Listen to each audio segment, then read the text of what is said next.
Hey everyone, very good morning to all. Welcome back to my channel The PE Revolution. दोस्तों आज date है 28 जुलाई world nature conversation day. हर साल 28 जुलाई को विश्व प्राकृतिक संरक्षण दिवस मनाया जाता है। यह दिन हमें प्रकृति के महत्व और इसके संरक्षण की आवश्यकता का संदेश देता है। ठीक है दोस्तों, तो आज के इस वीडियो में हम बात करेंगे एक और सेमेस्टर 2022 का second semester third paper history of physical education. जो भी मेरे बीपीएड के बच्चे होंगे इस वीडियो को केयरफुली वॉच कीजिएगा, क्योंकि जितने भी क्वेश्चन इस पेपर में दिखेंगे आपको देखने को मिलेंगे, आपको ये काफ़ी इंपॉर्टेंट क्वेश्चन रहेंगे, क्योंकि ये प्रत्येक वर्ष इसमें से कई सारे क्वेश्चन रिपीट होते रहते हैं। तो ठीक है, देखते हैं हम अपने क्वेश्चन पेपर को। फर्स्ट क्वेश्चन है एथेंस में शारीरिक शिक्षा, फिजिकल एजुकेशन इन एथेंस। ठीक है दोस्तों, तो एथेंस में शारीरिक शिक्षा का मुख्य उद्देश्य था किसी व्यक्ति के संपूर्ण विकास, शारीरिक, मानसिक और नैतिक। एथेंस की शिक्षा प्रणाली संतुलन थी, जिसमें बौद्धिक और शारीरिक शिक्षा दोनों को महत्व दिया गया। एथेंस में लड़कों को व्यायामशालाओं में प्रशिक्षित किया जाता था। खेलों में जिम्नास्टिक, रेस, कुश्ती, भाला फेंक, डिस्क फेंक, लंबी कूद आदि शामिल थे। ठीक है दोस्तों, शारीरिक शिक्षा का उद्देश्य था शरीर को सुंदर, मजबूत और चुस्त बनाना, ताकि वे युद्ध, नागरिक जीवन और खेलों के लिए तैयार रहें। नेक्स्ट पॉइंट में इसमें लिखेंगे हम शारीरिक शिक्षा के साथ साथ उन्हें संगीत, कविता, गणित और दर्शन का भी शिक्षा दी जाती थी। एथेंस में ये शारीरिक शिक्षा होती थे पहले। ठीक है, अब हम देखेंगे अपना नेक्स्ट क्वेश्चन, पीएच लिंग का शारीरिक शिक्षा में योगदान, कंट्रीब्यूशन ऑफ पीएच लिंग इन फिजिकल एजुकेशन। तो पीएच लिंग क्या है? तो पीएच लिंग एक व्यक्ति का नाम था, जो उनका फुल शॉर्ट फॉर्म था। पीएच लिंग का मतलब पी फॉर पेर, एच फॉर हेनरिक, लिंग उनका पूरा नाम पेर हेनरिक लिंग था।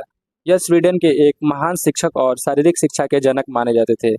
उन्होंने शारीरिक शिक्षा को एक वैज्ञानिक आधार दिया, इससे चिकित्सा, सैन्य और शिक्षा को जोड़ा। ठीक है, पीएच लिंग का मुख्य योगदान क्या रहा? तो ये स्वीडिश जिम्नास्टिक सिस्टम की स्थापना की थी, और ये फिजिकल एजुकेशन को 4 पार्ट में डिवाइड किए, educational gymnastic, military gymnastic, medical gymnastic and fourth था इनका एक एस्थेटिक जिम्नास्टिक। ठीक है दोस्तों,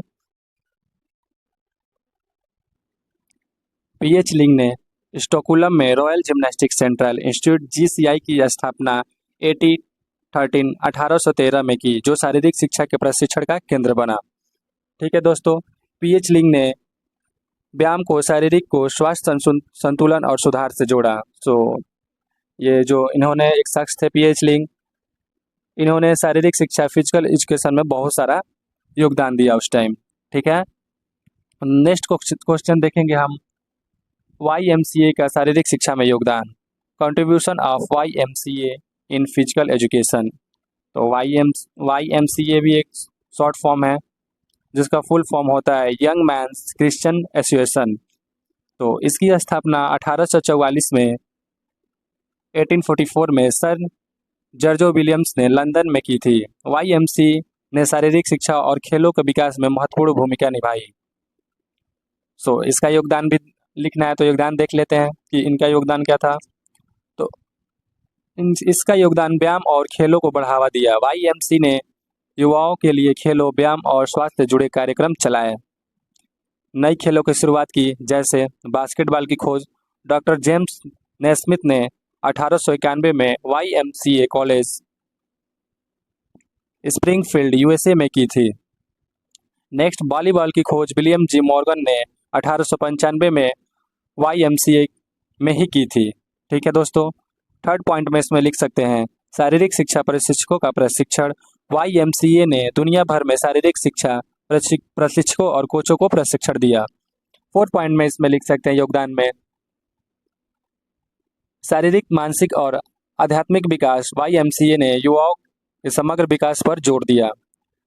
फिफ्थ पॉइंट लिखेंगे इसमें, भारत में भी YMCA ने खेल संस्कृति को विकसित किया और कई स्थानों पर जिम, खेल केंद्र प्रशिक्षण संस्थान स्थापित किए।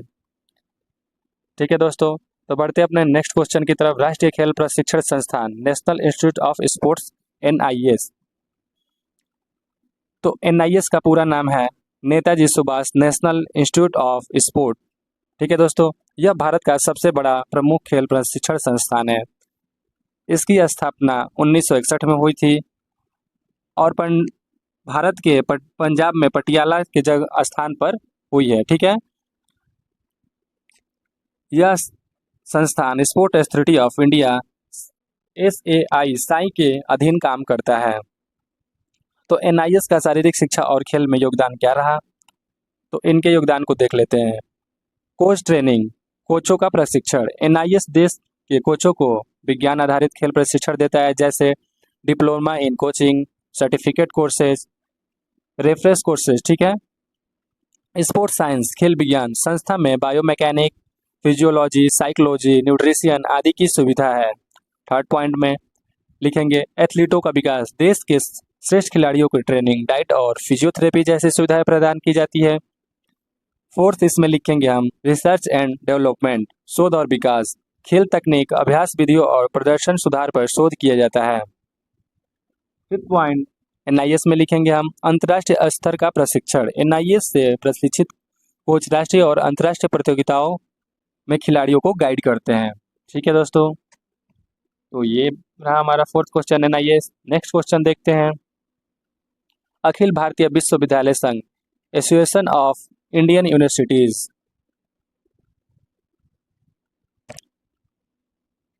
तो एसोसिएशन ऑफ इंडियन यूनिवर्सिटीज भारतीय विश्वविद्यालय संघ की स्थापना 1925 में हुआ। इसका पूर्व नाम इंटर यूनिवर्सिटी बोर्ड था। इसका मुख्यालय न्यू दिल्ली में है। अब AIU का शारीरिक शिक्षा और खेल में योगदान देख लेते हैं। इनका योगदान क्या था, तो AIU भारत में नेशनल यूनिवर्सिटी गेम्स आयोजित करता है। ये खेल प्रतियोगिताएं विभिन्न खेलों में होती है, जैसे athletics, cricket, kabaddi, basketball, volleyball, football आदि। सेकेंड पॉइंट में इसमें लिखेंगे छात्रों के लिए खेल के अवसर। तो छात्रों के लिए खेल के अवसर कैसे होते हैं, तो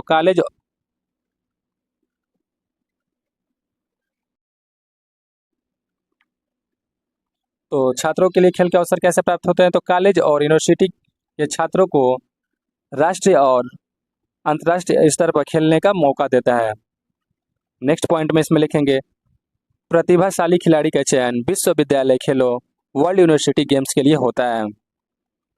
नेक्स्ट थर्ड पॉइंट में लिख सकते हैं इसमें खेल नीति और दिशा निर्देश बताना है। AIU विभिन्न विश्वविद्यालयों को खेल आयोजन नियम और प्रशिक्षण से संबंधित गाइडलाइन प्रदान करता है। यह शारीरिक शिक्षा और उच्च शिक्षा प्रणाली में भी बढ़ावा देता है। फोर्थ पॉइंट इसमें लिखेंगे सरकारी व अन्य खेल संगठनों के साथ समन्वय। Sport authority of India, Sai, Indian Olympic association, IOA आदि के साथ मिलकर खिलाड़ी के लिए अवसर तैयार किया जाता है। फिफ्थ पॉइंट में लिखेंगे खेल छात्रवृत्ति और सम्मान। AIU द्वारा विभिन्न खेलों में उत्कृष्ट प्रदर्शन वाले छात्रों को सम्मान और स्कॉलरशिप दी जाती है। ठीक है दोस्तों, ये है हमारा AIU था। नेक्स्ट क्वेश्चन देख रहे हैं, क्वेश्चन नंबर 6 NCC। तो अब NCC के बारे में इस क्वेश्चन में आपको बताना है। ये सारे क्वेश्चन आपको 200 वर्डों में पूरे करने हैं, 200 वर्डों में देने हैं। तो NCC क्या है, तो NCC का सबसे पहले पूरा नाम जानते हैं। तो NCC का पूरा नाम नेशनल कैडेट कॉर्प्स होता है। ठीक है,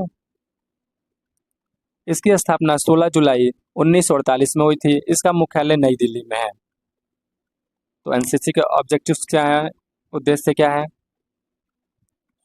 तो युवाओं में अनुशासन, देशभक्ति और नेतृत्व के गुण विकसित करना ही NCC का उद्देश्य है।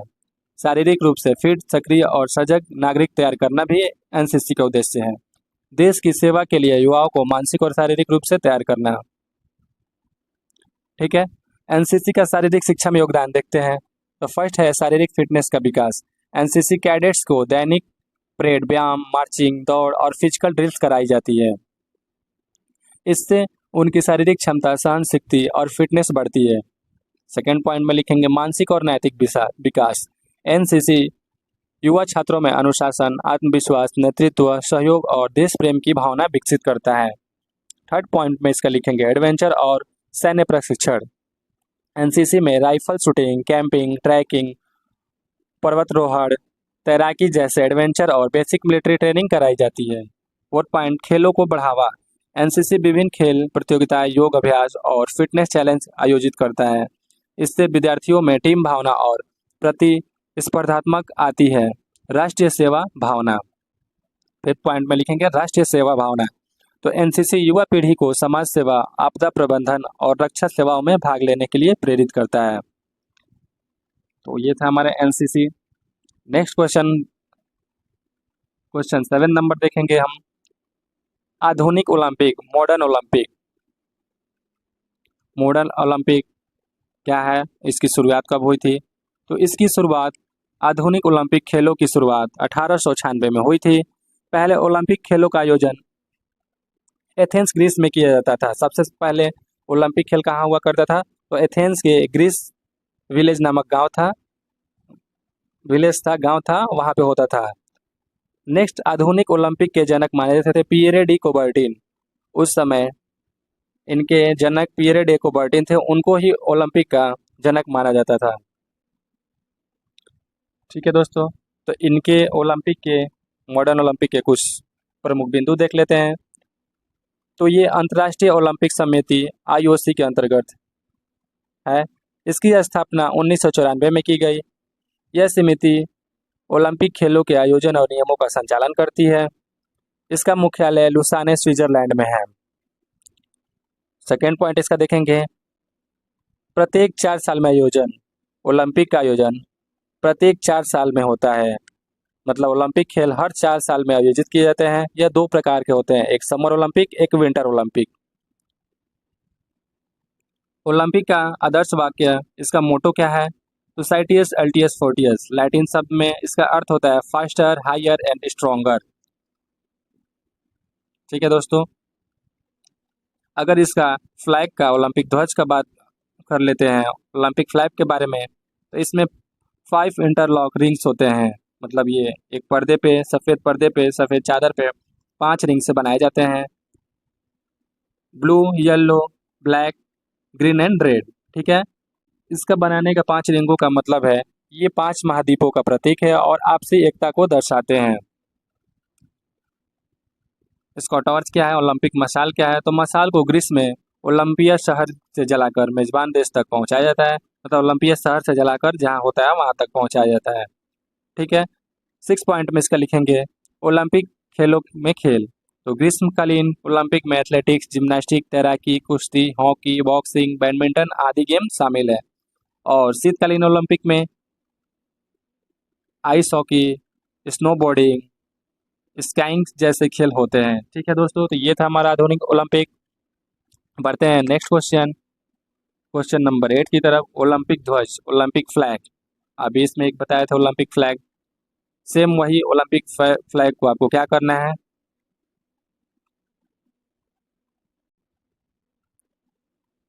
तो ओलंपिक फ्लैग क्या होता है? तो जैसे बताए थे सेम वही है।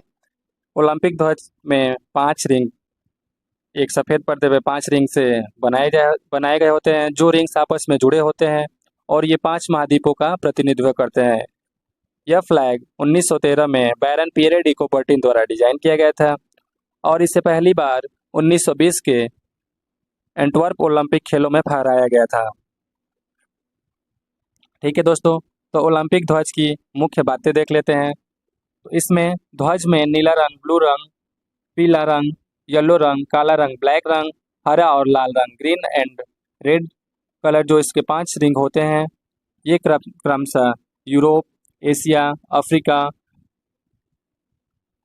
ओशियन और अमेरिका का प्रतिनिधित्व करते हैं। ठीक है दोस्तों,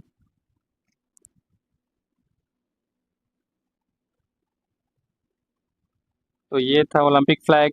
इसकी डिजाइन कैसी होती है, कैसे बने होते हैं, इसके 5 रिंग किस किस महाद्वीप को बताते हैं, तो ये आप लिख सकते हैं। नेक्स्ट हम लोग देखेंगे राष्ट्रीय सेवा योजना, एनएसएस, मतलब नेशनल सर्विस राष्ट्रीय सेवा योजना। इसका स्थापना 24 सितंबर 1969 को हुआ था, 1969 को हुआ था। इसका पर्पज क्या था? तो युवाओं में समाज सेवा, अनुशासन, नेतृत्व व स्वास्थ्य के प्रति जागरूकता को बढ़ाना। इसका स्लोगन है नॉट मी बट यू, मैं नहीं तू। ठीक है दोस्तों। तो एनसीसी, एनएसएस और शारीरिक शिक्षा में योगदान। एनएसएस का शारीरिक शिक्षा में योगदान क्या है तो वो देख लेते हैं। तो फर्स्ट पॉइंट में लिख सकते हैं हम लोग शारीरिक गतिविधियों को बढ़ावा। एनएसएस स्वयं सेवकों के लिए रोजाना एक्सरसाइज, दौड़, योग, स्वास्थ्य जागरूकता अभियान आयोजित किए जाते हैं। इससे फिटनेस और सहन शक्ति में वृद्धि होती है। सेकेंड पॉइंट है इसमें रैली और पद यात्राएं। एनएसएस द्वारा स्वास्थ्य, सफाई और नशा मुक्ति जैसे विषयों पर रैली और वाकथान आयोजित किए जाते हैं। नेक्स्ट पॉइंट है इसमें ये गतिविधियों शारीरिक शिक्षा का हिस्सा माना जाता है। ठीक है। थर्ड पॉइंट में इसका लिखेंगे स्वास्थ्य और फिटनेस शिविर। एनएसएस इकाइयाँ मेडिकल चेकअप, रक्तदान, योग शिविर, स्वच्छता अभियान जैसे कार्यक्रम चलाती है जो स्वास्थ्य शिक्षा, फिजिकल एजुकेशन से जुड़ी होती है। फोर्थ पॉइंट है इसमें टीम भावना और लीडरशिप। एनएसएस में काम करते हुए छात्रों में टीम वर्क, लीडरशिप और अनुशासन जैसे गुण विकसित होते हैं जो खेल और शारीरिक शिक्षा में बहुत आवश्यक है। फिफ्थ पॉइंट इसमें लिखेंगे मानसिक और सामाजिक विकास। इसमें मानसिक और सामाजिक विकास भी होता है। कैसे होता है? तो एनएसएस सामाजिक कार्यों के माध्यम से छात्रों का आत्मविश्वास, नैतिकता और मानसिक संतुलन भी बढ़ाता है। ठीक है दोस्तों, ये था हमारा क्वेश्चन नंबर 9। बढ़ते हैं क्वेश्चन नंबर 10 की तरह।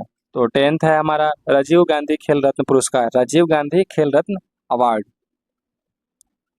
तो राजीव गांधी खेल रत्न पुरस्कार का नाम बदलकर अब मेजर ध्यानचंद खेल रत्न अवार्ड कर दिया गया है। यह कब किया गया? तो 2021 में किया गया। ठीक है दोस्तों। तो राजीव गांधी जो खेल रत्न पुरस्कार अवार्ड बनाया गया था, इसकी स्थापना कब हुई थी? तो 1991-92 में इसकी स्थापना हुई थी। इसका पर्पज क्या था? तो भारत के उन खिलाड़ियों को सम्मानित करना जिन्होंने राष्ट्रीय और अंतर्राष्ट्रीय स्तर पर उत्कृष्ट प्रदर्शन किया हो, और यह भारत का सबसे बड़ा खेल पुरस्कार माना जाता है। इसमें इसकी मुख्य विशेषताएं क्या होती है? तो जो पुरस्कार में शामिल होता है, जो पुरस्कार में मिलता है तो एक पदक मिलता है, उसके साथ साथ एक सम्मान पत्र और उसके साथ साथ 25 लाख रुपए की नगद राशि प्रेजेंट टाइम में मिलती है। इसकी योग्यता क्या होनी चाहिए? किसको मिलेगा राजीव गांधी खेल रत्न पुरस्कार? किसको मिल सकता है? इसको योग्यता क्या होना चाहिए? तो खिलाड़ी को पिछले 4 वर्षों में निरंतर उत्कृष्ट प्रदर्शन किया होना चाहिए। पिछले 4 साल में भारत के लिए, इंडिया के लिए, अपने देश के लिए उसका गेम और उत्कृष्ट प्रदर्शन होना चाहिए। ठीक है। नेक्स्ट पॉइंट है इसमें व्यक्तिगत और टीम खेल दोनों के लिए मान्य है। इसका नाम बदलाव कब हुआ? तो 6 अगस्त 2021 को भारत सरकार ने इसका नाम बदलकर मेजर ध्यानचंद खेल रत्न अवार्ड कर दिया। ठीक है दोस्तों। और यह कौन थे? तो ध्यानचंद भारत के एक महान हॉकी खिलाड़ी थे। इनके नाम पर ही इनका नाम बदलकर राजीव गांधी से करके मेजर ध्यानचंद खेल रत्न अवार्ड कर दिया गया है। इसके विजेता कौन है? तो इसके विजेता देख लेते हैं। तो 2001 में अंजू बावी जॉर्ज को मिला था, और ये खेल किस खेल से थे? तो एथलेटिक्स से थे। उसके बाद 2009 में MS धोनी, महेंद्र सिंह धोनी को मिला, जो क्रिकेट गेम से खेलते हैं। ठीक है दोस्तों। नेक्स्ट 2012 में मैरी कॉम को मिला, जो एक बॉक्सिंग खिलाड़ी है। उसके बाद 2016 में PV सिंधु को मिला, जो बैडमिंटन खिलाड़ी है। उसके बाद से जो हमारे प्लेयर हैं, 2020 में रोहित शर्मा को मिला, जो क्रिकेट से बिलोंग करते हैं, क्रिकेट से खेल आते हैं, क्रिकेट गेम से आते हैं। नेक्स्ट प्रेजेंट टाइम और लास्ट टाइम में अभी जो मिला है, प्रेजेंट टाइम नहीं, जो मिला है 2020 के बाद, तो 2021 में मिला नीरज चोपड़ा को, जो भाला फेंक से थे। ठीक है। उनका खेल क्या था? तो जैवलिन थ्रो। ठीक है दोस्तों। तो ये देखें हम राजीव गांधी खेल रत्न पुरस्कार के इसके विजेता कौन कौन थे, और राजीव गांधी खेल रत्न पुरस्कार से नाम बदलकर मेजर ध्यानचंद रख दिया गया है। और यह क्या है? तो यह भारत का सबसे सर्वोच्च खेल पुरस्कार माना जाता है। ठीक है दोस्तों। तो नेक्स्ट क्वेश्चन हम अपना देखते हैं, क्वेश्चन नंबर 11, NYK। तो NYK का पूरा नाम नेहरू युवा केंद्र है। वर्तमान में इसे नेहरू युवा केंद्र संगठन NYKS कहा जाता है। NYK से अब ये क्या हो गया है? NYKS हो गया है। ठीक है। इसकी स्थापना 1972 में 1972 में हुई है। इसका मुख्यालय कहाँ है? तो इसका मुख्यालय नई दिल्ली में है। और यह भारत सरकार के युवा कार्यक्रम और खेल मंत्रालय ministry of youth affair and sports के अधीन कार्य करता है। NYK या NYKS के पर्पज क्या है? तो इनके पर्पज है ग्रामीण युवाओं में रचनात्मक गतिविधियों, खेलों और सामाजिक कार्यों के माध्यम से सक्रिय बनाना, युवाओं को राष्ट्र निर्माण, नेतृत्व, फिटनेस और सामाजिक जिम्मेदारी के लिए प्रेरित करना। NYKS का फिजिकल एजुकेशन में क्या योगदान रहा है? तो पहला देखेंगे इसका योगदान, ग्राम स्तरीय खेल प्रतियोगिताएं। NYKS द्वारा गांव स्तर पर खेल, मेले, दौड़, कबड्डी, वॉलीबॉल, फुटबॉल आदि प्रतियोगिताएं करवाई जाती है। NYKS क्या करती है? तो गांव स्तर पे गांव में और या मेले में गेम कराती है। और गेम कौन कौन से कराती है? तो जैसे दौड़, कबड्डी, वॉलीबॉल, फुटबॉल आदि प्रतियोगिताएं कराई जाती है। इससे शारीरिक गतिविधियों को ग्रामीण स्तर पर बढ़ावा मिलता है। योग और स्वास्थ्य शिविर। NYK योग दिवस, फिट इंडिया मूवमेंट व स्वास्थ्य शिविर जैसे कार्यक्रम चलाता है। युवाओं को स्वास्थ्य और फिटनेस के प्रति जागरूक करता है। ठीक है दोस्तों। टीम भावना और लीडरशिप। NYK के माध्यम से युवा टीम वर्क, अनुशासन, आत्मविश्वास और नेतृत्व के गुण सीखते हैं, जो शारीरिक शिक्षा का हिस्सा है। प्रतिभा की खोज। NYK ग्रामीण क्षेत्रों से खेल प्रतिभाओं को खोज कर उन्हें आगे बढ़ाने का अवसर देता है। ठीक है दोस्तों, तो ये था हमारा NYK, जिसकी स्थापना 1972 में हुई है और इसका भी नाम बदलकर अब NYKS कर दिया गया है, नेहरू युवा केंद्र संगठन। बढ़ते हैं अपने नेक्स्ट क्वेश्चन, 12th क्वेश्चन की तरफ। AIU, AIU ठीक है, एसोसिएशन ऑफ इंडियन यूनिवर्सिटीज। ठीक है, तो AIU का पूरा नाम क्या है? एसोसिएशन ऑफ इंडियन यूनिवर्सिटीज, भारतीय विश्वविद्यालय संघ। इसकी स्थापना कब हुई थी? तो इसकी स्थापना 1925 में 1925 में हुई थी। इसका पूर्व नाम पहले का क्या नाम था? तो इंटर यूनिवर्सिटी बोर्ड। ये क्वेश्चन पहले भी हम लोग को देखने को मिला था। ठीक है, यह भारत के विश्वविद्यालय के बीच शैक्षणिक और खेल सहयोग को बढ़ावा देता है। इसका पर्पज क्या है? AIU का पर्पज क्या है? तो भारत में विश्वविद्यालय के बीच सामंजस्य और सहयोग की स्थापना करना है, शैक्षिक, सांस्कृतिक और खेल गतिविधियों का विकास करना है। AIU का फिजिकल एजुकेशन में क्या योगदान रहा है? तो फर्स्ट देखेंगे inter university tournaments, inter university खेलों का आयोजन। तो AIU पूरे भारत में राष्ट्रीय स्तर पर यूनिवर्सिटी खेल प्रतियोगिता आयोजित करता है। किस प्रकार के गेम्स आयोजित करता है? तो athletics, cricket, hockey, volleyball, kabaddi, boxing आदि गेम। ठीक है, सेकेंड पॉइंट में देखेंगे इसका, विश्वविद्यालय स्तर पर खेलों को प्रोत्साहन देता है। क्या करता है? विश्वविद्यालय स्तर पर खेलों को प्रोत्साहन करता है। AIU छात्रों को खेलों में भाग लेने के लिए मंच प्रदान करता है, जिससे उनमें प्रतिस्पर्धात्मक भावना बढ़ती है। यह शारीरिक शिक्षा के महत्व को भी बढ़ावा देता है। अंतर्राष्ट्रीय स्तर पर भागीदारी। AIU world university games, FISU जैसी अंतर्राष्ट्रीय प्रतियोगिताओं में भारतीय यूनिवर्सिटी खिलाड़ियों का चयन और प्रतिनिधित्व करता है। खेल, छात्रवृत्ति और सम्मान। AIU द्वारा कई विश्वविद्यालय में खिलाड़ियों को सम्मान, पुरस्कार और छात्रवृत्ति दी जाती है। ये था हमारा फर्स्ट क्वेश्चन के 12 क्वेश्चन, जिसको सारे सबको करने अटेम्प्ट थे और 200 वर्डों में आंसर देना आपको थे। ठीक है, अब बढ़ते हैं अपने नेक्स्ट इकाई प्रथम यूनिट फर्स्ट की तरफ, जिसमें आपको हर यूनिट में 2 क्वेश्चन देखने को मिलेंगे, जिसमें से आपको एक अटेम्प्ट करना है। ठीक है, तो इस यूनिट में क्वेश्चन नंबर 2 और क्वेश्चन नंबर 3 देखेंगे। तो क्वेश्चन नंबर 2 क्या है? और इस यूनिट को 500 वर्डों में आपको आंसर देने हैं। ठीक है दोस्तों, तो इसका सेकेंड क्वेश्चन देखेंगे हम। प्राचीन यूनान में शारीरिक शिक्षा का विस्तार से वर्णन करें। Describe physical education in ancient Greece. मतलब प्राचीन यूनान, ग्रीस को शारीरिक शिक्षा की जननी, मदर ऑफ फिजिकल एजुकेशन कहा जाता है।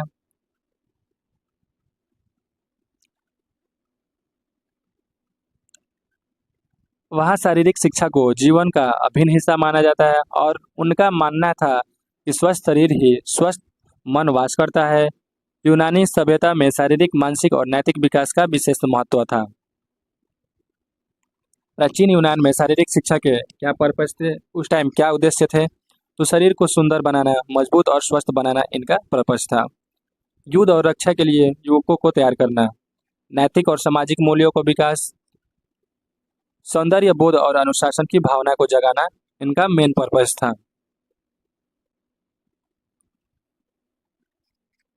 प्रमुख कुछ प्रमुख शहरों में शारीरिक शिक्षा का स्वरूप क्या था? तो इसमें देखेंगे फर्स्ट पॉइंट में एथेंस। एथेंस में संतुलित शिक्षा प्रणाली थी, शारीरिक और बौद्धिक शिक्षा दोनों पर ध्यान दिया जाता था। कहाँ थी ये? तो एथेंस में थी। बालकों के लिए जिम्नेजियम में व्यायाम, कुश्ती, दौड़, लंबी कूद, डिस्क, भाला फेंक जैसे खेल सिखाए जाते थे। इसमें साथ साथ संगीत, कला प्रदर्शन और साहित्य को भी पढ़ाया जाता था। इसमें सेकंड नंबर है स्पार्टा।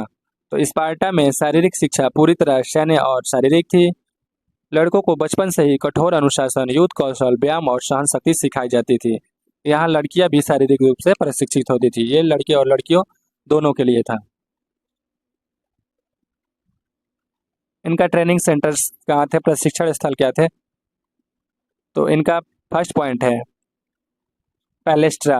पैलेस्ट्रा में कुश्ती और मार्शल आर्ट का प्रशिक्षण केंद्र था। जिम्नेजियम, जिम्नेजियम में श्याम व्यायाम और खेलों का केंद्र था। थर्ड था स्टेडियम, दौड़ और प्रतियोगिताओं का आयोजन स्थल था। ठीक है।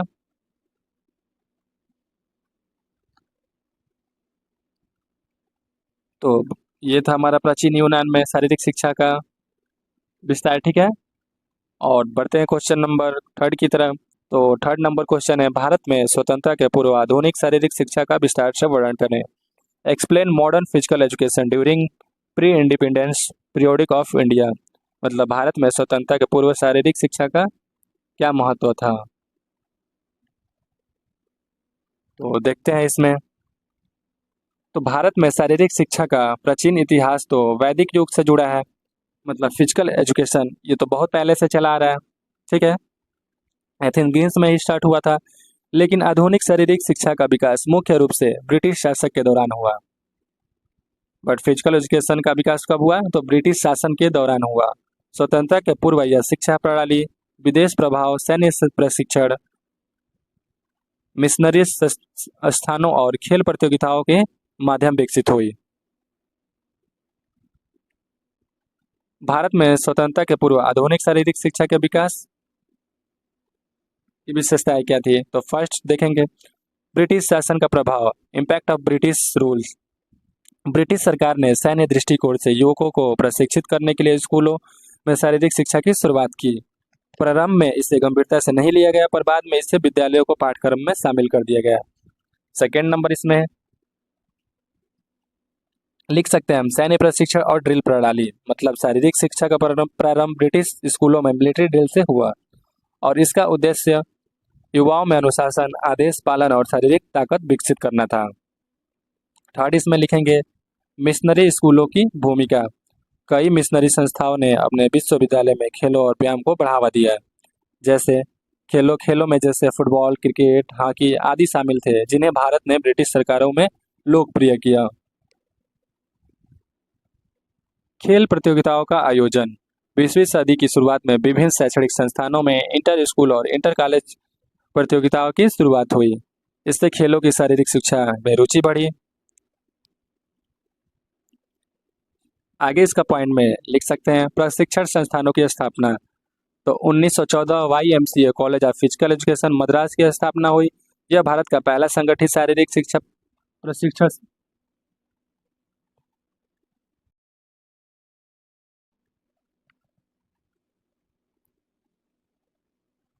1914 YMCA college of physical education Madras की स्थापना हुई। यह भारत का पहला संगठित शारीरिक शिक्षा प्रशिक्षण संस्थान था। इस कॉलेज ने शारीरिक शिक्षा विज्ञान दृष्टिकोण से बढ़ावा दिया। ठीक है दोस्तों, ये था हमारा भारत में स्वतंत्रता के पूर्व आधुनिक शारीरिक शिक्षा। नेक्स्ट की पॉइंट हम बढ़ते हैं, देखते हैं यूनिट सेकेंड इकाई द्वितीय की तरफ। Question number fifth and question number fourth and fifth देखेंगे इसमें। तो क्वेश्चन नंबर फोर्थ क्या है? भारतीय खेल प्राधिकरण का विस्तार करें। ठीक है। Describe sports authority of India.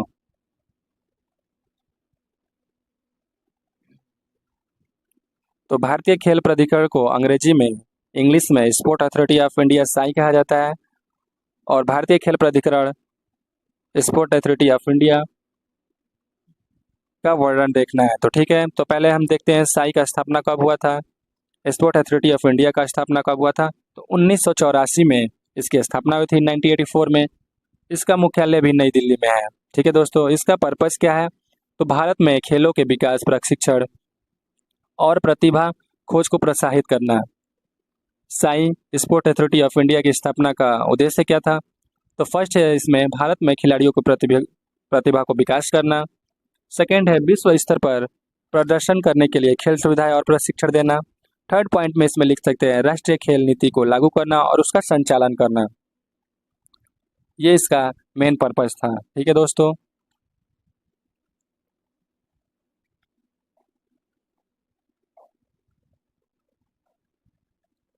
Sai के कुछ गेम सेंटर्स हैं, तो उनके सेंटर क्या है? तो एक सेंटर है इसका NIS, Netaji Subhash national institute of sports, जो पटियाला में है। दूसरा इसका सेंटर है Lakshmibai national institute of physical education, LNIP, जो ग्वालियर में है।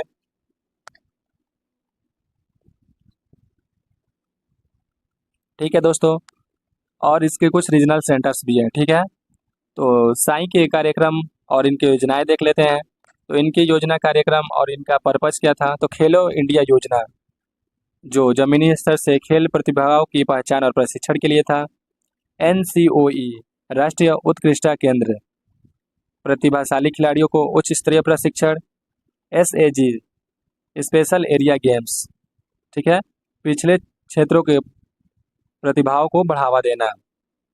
नेक्स्ट है इसका योजना टैलेंट स्काउटिंग और डेवलपमेंट, तो युवा खिलाड़ियों को खोज और पोषण करना। नेक्स्ट इसका योजना क्या है? तो COE, सेंटर ऑफ एक्सीलेंस, तो अंतर्राष्ट्रीय स्तर की तैयारी के लिए केंद्र बनाया। ठीक है, साई का योगदान क्या रहा? तो साई का योगदान खिलाड़ियों को अत्याधुनिक सुविधाएं प्रदान करना, जैसे मैदान, उपकरण, कोचिंग, आवास, डाइट आदि। साई क्या करता है? तो खिलाड़ियों के लिए सुविधाएं प्रदान करता है, जैसे उनके लिए मैदान, ग्राउंड बनाते हैं, उपकरण देते हैं, कोचिंग मिलता है, और उनको रहने के लिए हॉस्टल और उनका डाइट भी मिलता है। ठीक है, कोचों और खेल विज्ञान विशेषज्ञों का प्रशिक्षण दिया जाता है। ठीक है, थर्ड पॉइंट में इसमें लिखेंगे हम राष्ट्रीय और अंतर्राष्ट्रीय प्रतियोगिताओं की तैयारी में सहयोग। फोर्थ पॉइंट में लिखेंगे खेल विज्ञान प्रयोगशाला, जैसे फिजियोलॉजी, बायोमैकेनिक, न्यूट्रिशियन। नेक्स्ट इसका पॉइंट में लिखेंगे ओलंपिक और अंतर्राष्ट्रीय खेलों में भारत के प्रदर्शन में वृद्धि करना। तो ये साई की योगदान रहा है।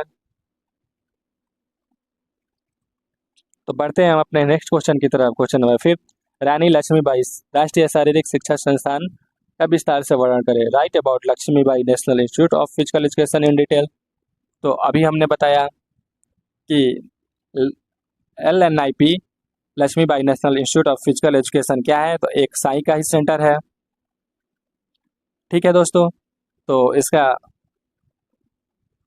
पूरा नाम, LNIP का पूरा नाम तो Rani Lakshmibai national institute of physical education होगा। इसकी स्थापना कब हुई थी? तो 1957, 1957 में हुई थी।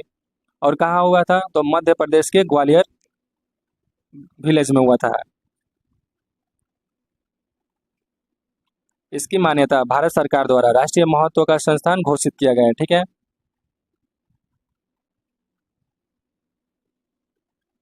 रानी लक्ष्मीबाई राष्ट्रीय शिक्षा संस्थान LNIP भारत का एक प्रमुख शारीरिक शिक्षा और खेल संस्थान है। यहाँ केंद्रीय विश्वविद्यालय के रूप में कार्य करता है और शारीरिक शिक्षा के उच्च अध्ययन, प्रशिक्षण और अनुसंधान केंद्र है।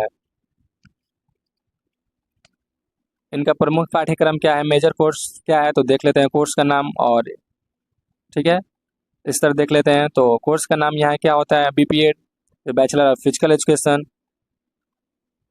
नेक्स्ट यहाँ होता है MPEd, master of physical education कर सकते हैं। PhD, doctorate in physical education, शोध कर सकते हैं यहाँ से। और डिप्लोमा एंड सर्टिफिकेट कोर्सेज, यहाँ 4 मेजर कोर्स हैं जो आप फिजिकल एजुकेशन के कर सकते हैं। नेक्स्ट यहाँ के फैसिलिटीज़ क्या हैं? तो इस संस्था के फैसिलिटीज़ हैं अत्याधुनिक स्पोर्ट्स कॉम्प्लेक्स और stadium, sports science lab, physio lab, biomechanics, nutrition, psychology. Next point है लाइब्रेरी, ई-लर्निंग सेंटर और कंप्यूटर लैब, रिसर्च और पब्लिकेशन यूनिट। LNIP की उपलब्धियां, अचीवमेंट्स क्या है इनके? तो फर्स्ट है देश भर में शारीरिक शिक्षा की मानक प्रणाली विकसित की। सेकेंड है कई राष्ट्रीय कोच, प्रशिक्षक और अधिकारी यहाँ से प्रशिक्षित हुए हैं। थर्ड पॉइंट में इसका राष्ट्रीय और अंतर्राष्ट्रीय सेमिनार एवं कार्यशालाओं का आयोजन करता है। भारत में अनेक खिलाड़ी एल से प्रशिक्षण पाकर राष्ट्रीय और ओलंपिक स्तर पर भाग लिया है। तो एल से बहुत लोग सक्सेस पाए हैं, इनका अचीवमेंट यही अचीवमेंट था। नेक्स्ट हम लोग क्वेश्चन नंबर देखते हैं यूनिट थर्ड से, question number 6 and question number 7। तो क्वेश्चन नंबर 6 क्या है, प्राचीन ओलंपिक खेल के इतिहास का वर्णन करें, describe history of ancient Olympic game. तो प्राचीन ओलंपिक खेल की शुरुआत यूनान ग्रीस में हुआ था। ये खेल ओलंपिया नामक स्थान पर आयोजित होते थे और इनका उद्देश्य था शारीरिक शक्ति, अनुशासन और धार्मिक भक्ति को प्रदर्शित करना। ये खेल देवता ज्यूस को समर्पित होते थे। प्राचीन ओलंपिक की मुख्य जानकारियाँ, ठीक है। तो आरंभ वर्ष 776 BC ईसा पूर्व हुआ था, ठीक है। स्थान इसका ओलंपिया यूनान में हुआ था। आयोजक थे इनके यूनानी नगर राज्य और इनका पर्पस था ज्यूस देवता को सम्मानित करना। ये क्यों होता था, तो इन गांव वाले को, जो यूनान नगर राज्य था, उनके एक ज्यूस देवता थे, उनको सम्मानित करने के लिए यह गेम होता था। और यह कब होता था, तो हर 4 वर्षों में होता था। इसका समापन 393 ईस्वी में रोमन सम्राट थियोडियस प्रथम द्वारा प्रतिबंधित कर दिया गया। प्राचीन ओलंपिक में प्रमुख खेल क्या थे, तो इसके स्टेट थे लगभग 192 मीटर की दौड़ पहला और प्रमुख खेल। इसमें लगभग एक दौड़ होती थी जो 192 मीटर की होती थी। दूसरा है डायोलॉस, दोहरे स्टेट की दौड़। नेक्स्ट इसमें था पेंटाथलन, 5 खेलों का मिश्रण, दौड़, कुश्ती, लंबी कूद, भाला और चक्र। नेक्स्ट था इसमें रेसलिंग, कुश्ती, शरीर को ताकत और दाव दिखाना।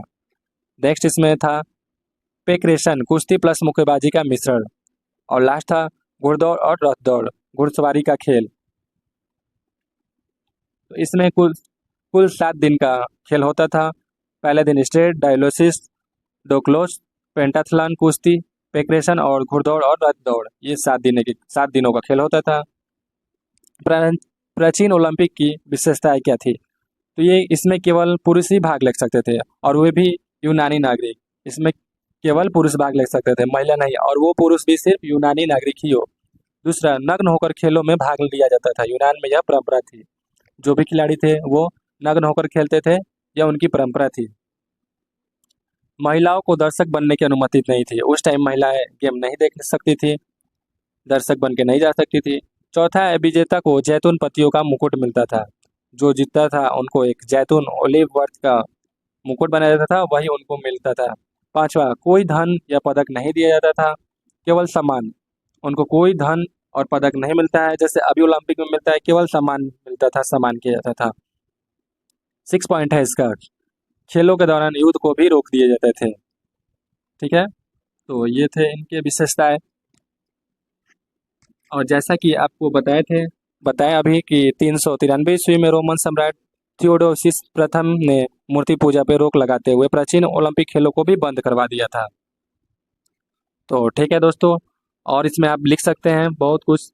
बढ़ते हैं क्वेश्चन नंबर 7 की तरह। क्वेश्चन नंबर 7 क्या है इसमें, तो ओलंपिक खेल के आयोजन का विस्तार से वर्णन करें, describe Olympic games organisation in detail.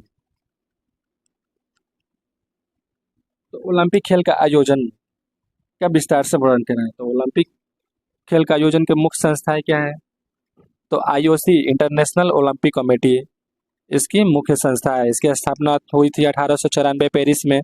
इसका मुख्यालय लुसान स्विट्जरलैंड में है। इनका कार्य क्या है, तो ओलंपिक खेलों का संचालन और निगरानी करना। मेजबान शहर का चयन कहाँ होगा, इसका चयन करते हैं, सेलेक्ट करते हैं IOC। नेक्स्ट है ओलंपिक चार्टर का पालन सुनिश्चित करना, ठीक है दोस्तों। सेकेंड इसमें लिख सकते हैं हम, सेकेंड होता है इसमें NOC। इसमें 3 पॉइंट्स होते हैं, क्या होते हैं, IOC, NOC एंड OCOG, ठीक है। तो IOC क्या करता है, तो खेलों की निगरानी करता है और कहाँ गेम होगा, मेजबान करेगा कौन सा शहर, कौन सा, तो ये इसका चयन कर सेलेक्ट करते हैं IOC। NOC क्या होते हैं, तो प्रत्येक देश की अपनी समिति होती है। NOC नेशनल ओलंपिक कमेटीज, उनकी प्रत्येक देश की अपनी एक कमेटी होती है। यह खिलाड़ियों का चयन और प्रशिक्षण करते हैं, कौन से खिलाड़ी खेलेंगे, कौन से खिलाड़ी नहीं खेलेंगे। भारत की समिति इंडियन ओलंपिक एसोसिएशन IOA है, ठीक है। और मेजबान शहर की आयोजन समिति OCOG होता है। OCOG मेजबान शहर की आयोजन समिति होती है। प्रत्येक ओलंपिक के लिए अलग आयोजन समिति बनाई जाती है। इसका काम आयोजन की तैयारी, व्यवस्था, सुरक्षा, स्टेडियम, आवास आदि देखना होता है, ठीक है दोस्तों। तो इसके प्रकार क्या होते हैं? समर ओलंपिक, ये 1896 से प्रारंभ होकर हर 4 साल में होती है। सेकेंड होता है विंटर ओलंपिक्स, बर्फ या बर्फीले खेलों के लिए कराया जाता है। नेक्स्ट होता है पैरा ओलंपिक, दिव्यांग खिलाड़ियों के लिए कराया जाता है। और एक होता है यूथ ओलंपिक, जो 14 से 18 आयु वर्ग के खिलाड़ियों के लिए होता है, ठीक है। ओलंपिक होस्टिंग प्रोसेस, आयोजन प्रक्रिया इसका क्या होता है? तो बोली प्रक्रिया, बिडिंग, इच्छुक शहर IOC को प्रस्तुति देते हैं। मूल्यांकन, खेल सुविधाएं, बुनियादी ढांचा, सुरक्षा, आर्थिक स्थिति। चयन क्या होता है? तो IOC वोटिंग के माध्यम से मेजबान शहर को चयन करता है। IOC क्या करता है? तो वोटिंग के माध्यम से मेजबान शहर का चयन करता है। तैयारी क्या होता है इसका? तो आयोजन स्थल, खिलाड़ी, गांव, स्टेडियम, यातायात और प्रचार व्यवस्था, खेलों का संचालन, उद्घाटन समारोह, खेल प्रतिस्पर्धाएं, पदक वितरण, समापन समारोह, खेल में संचालन होते हैं, ठीक है। आयोजन के मुख्य अंग भी आप लिख सकते हैं।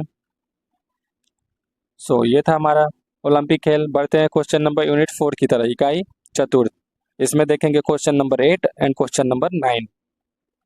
तो क्वेश्चन नंबर 8 क्या है हमारा? अर्जुन पुरस्कार का विस्तार से वर्णन करें। Explain Arjun awards in detail.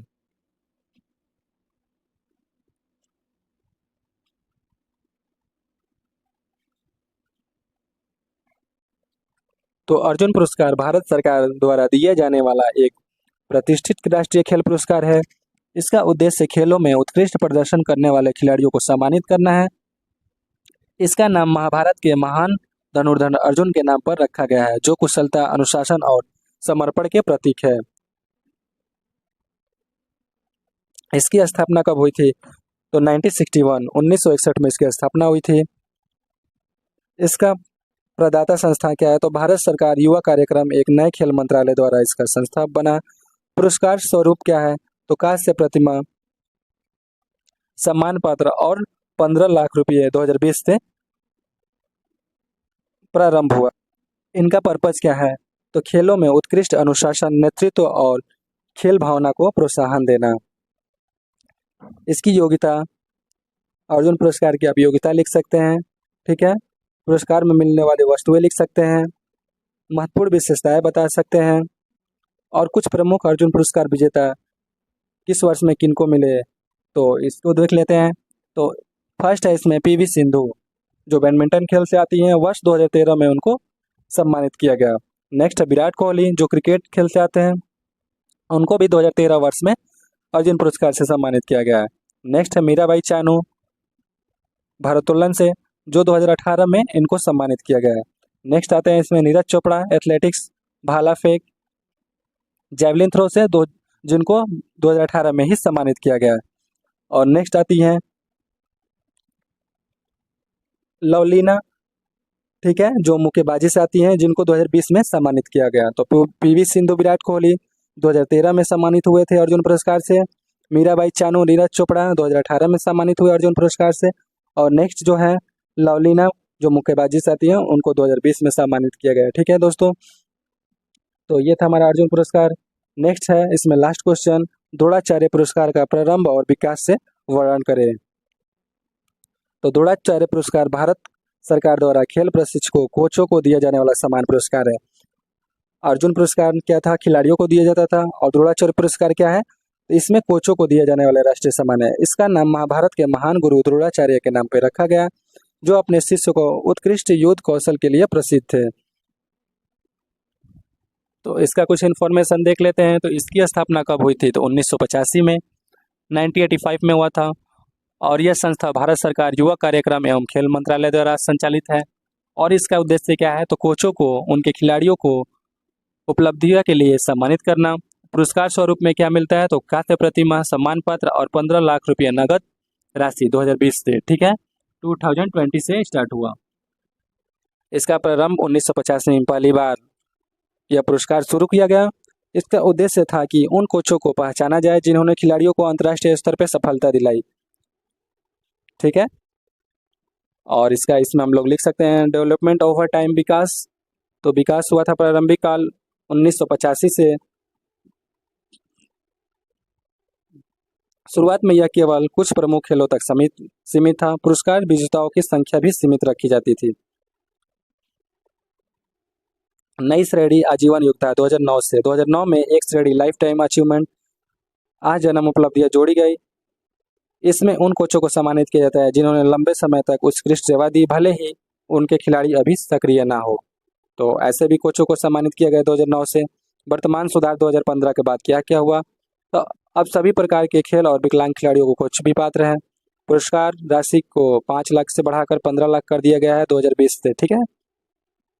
पुरस्कार में मिलने वाली वस्तुएं क्या मिलती हैं, तो गुरु द्रोणाचार्य की कांस्य प्रतिमा मिलती है, सम्मान पत्र मिलता है और 15 लाख की नगद राशि मिलती है। और यह राष्ट्रपति द्वारा राष्ट्रीय खेल दिवस 29 अगस्त को सम्मान समारोह में मिलता है। कुछ प्रसिद्ध विजेता कोच भी है इसमें, जो O.M. नाबी हैं हॉकी के लिए, वर्ष 2085 में इनको मिला था। 1985 में मिला है। सेकेंड है इसमें रामनाथ प्रसाद, खेल ये एथलेटिक खेल से आते हैं, 1994 में इनको सम्मानित किया गया। थर्ड इसमें है पुलेला गोपीचंद, जो बैडमिंटन से आते हैं और 2009 में इनको सम्मानित किया गया। नेक्स्ट इसके बाद आते हैं जो वो हैं महावीर सिंह, कुश्ती से खेल से आते हैं, इनको 2000 वर्ष में सम्मानित किया गया। नेक्स्ट इसमें जो आते हैं कोच वो हैं जिम्बा बरावल, जो पैरा एथलेटिक्स से आते हैं, जिनको भी 2020 में ही सम्मानित किया गया। ठीक है दोस्तों, तो यह था हमारा क्वेश्चन जो आप लोग ने देखे, और ये क्वेश्चन थे पेपर 3 से। और आप लोग के लिए हम जल्द लाएंगे क्वेश्चन इसका पेपर 4 भी। और मिलते हैं नेक्स्ट वीडियो में नेक्स्ट पेपर के साथ, पेपर नंबर 4 के साथ। ठीक है दोस्तों, तब तक के लिए जय हिंद, जय भारत, फिजिकल एजुकेशन जिंदाबाद।